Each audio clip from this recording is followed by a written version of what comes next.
This is Euronews Now. It's Wednesday, April 20th. It's good to have you with us. These are your top stories. Russia gives a new deadline to Ukrainian troops to surrender in the besieged city of Mariupol, as Kyiv's allies agree to send more artillery and air defense aid to the nation. Crimea becomes Ukraine's first city to fall after Moscow's new offensive in the Donbas region. Attacks are intensifying as Russian forces advance towards Kramatorsk. And Western nations are preparing staged coordinated walkouts and other diplomatic snubs to protest Russia's invasion of Ukraine at a G20 meeting in Washington. With Mariupol struggling to resist Russian aggression, Ukraine's Deputy Prime Minister Irina Vereshchuk has announced that a humanitarian corridor has been agreed with Moscow to evacuate women, children and the elderly. Elsewhere in Donbas, Crimea is the first city to fall in Russia's new offensive. Russian troops have intensified their attacks across eastern Ukraine, and the fighting is expected to increase in the coming days as they advance towards Kramatorsk, one of Ukraine's strategic military hubs. Prior to the announcement, Ukrainian President Volodymyr Zelensky accused Russian troops of attacking civilians and blocking the humanitarian corridors. Russia claims Ukrainian forces are using human shields to protect their last holdout in the besieged port city. The same radicals and neo-Nazis are openly using our military to seek cover in the Azovstal steel plant. They have continuously claimed that they have had civilians behind them this entire time, and this despite the fact that they did not report this until yesterday, nor did they mention any civilians, even when the encircled military personnel moved to surrender. And in this way, they once again disclosed the truth. The civilians in that facility were only there to be used as human shields.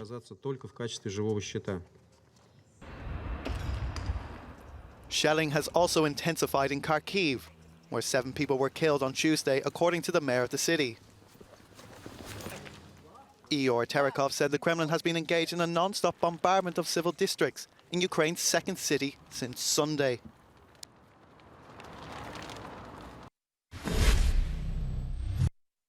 The outlook for the besieged city of Mariupol is a stark one.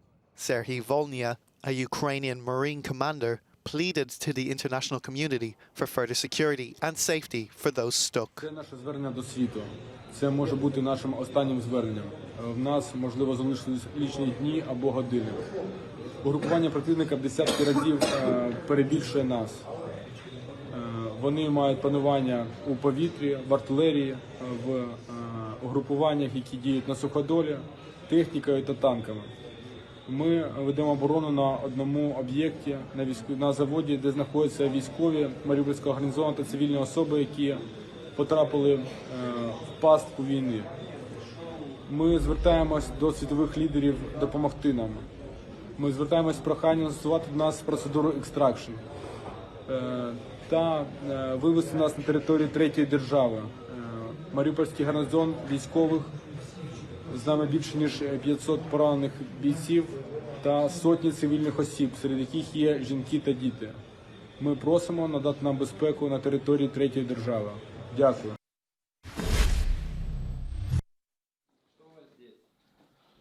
Russia's new offensive in eastern Ukraine has prompted allies to send more weapons to help the country to defend itself.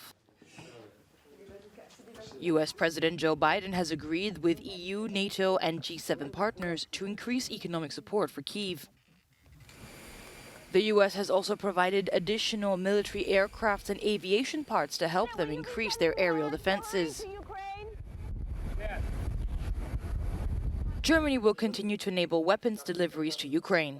According to German Chancellor Olaf Scholz, G7 leaders have agreed that a peace imposed by Russian President Vladimir Putin to end the invasion of Ukraine would be unacceptable and that Russia cannot win this war.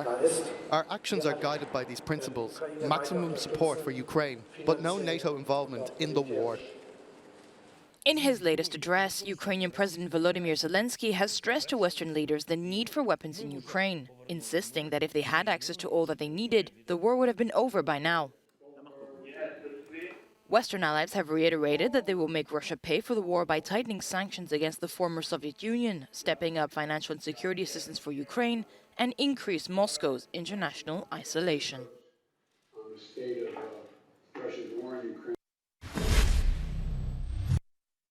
G20 finance ministers will meet today in Washington. The war in Ukraine is expected to put strain on discussions. Euronews reporter Ray Suarez has the latest.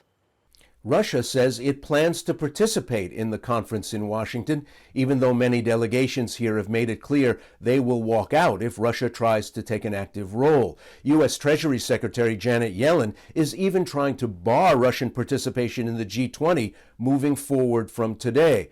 But Moscow will be a big player in these meetings, whether they actively participate or not, because global markets have been thrown into chaos by Russia's invasion of Ukraine. Both Russia and Ukraine are major world suppliers of food, fertilizer, and cooking oil.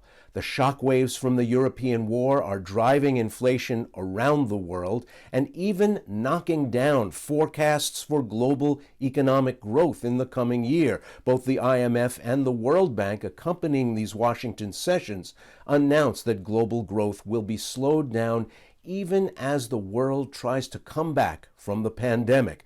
Financial institutions will be called upon to help out those countries worst affected by the sudden rises in the price of food and be prepared for shortages going forward, because under siege, Ukrainian farmers can't be relied upon to get a crop in the ground for harvest later this year.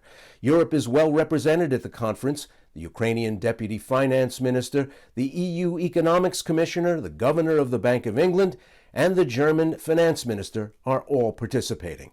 In Washington, I'm Ray Suarez for Euronews.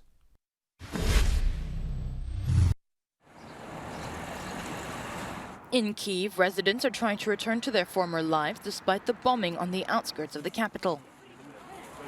Some shops and theaters have reopened. A show for children is sold out. For the first time since the beginning of the war, the inhabitants are trying to reconnect with happiness. Euronews Bulgaria has spoken to the mayor of Kyiv. What is the situation in Kyiv right now? Is the Ukrainian capital returning to normal life? Yes, slowly we were returning to normal life, if you can call it that. More and more people are returning home.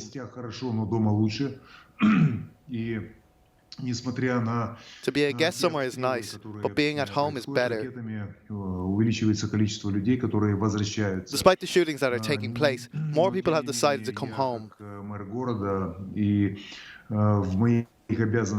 As mayor of this city, I must warn our people that they should not hurry to come back to Kyiv. The curfew still applies here. There are block posts everywhere. There are still many mines on the streets all around the city. Almost every day there are tragic incidents. People are stepping on the mines that are left after the attacks.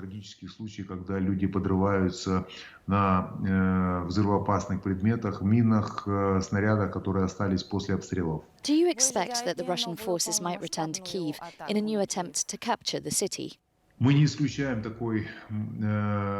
Yes, we do not exclude such an attack. It is not a secret that Kyiv has always been one of the targets of the aggressor. Capturing Kyiv has always been one of the most important tasks for the Russian army. The Russian aggressors were not able to do it in the first attack, but they did not give up on their goal. I think it all comes down to their desire to conquer our capital.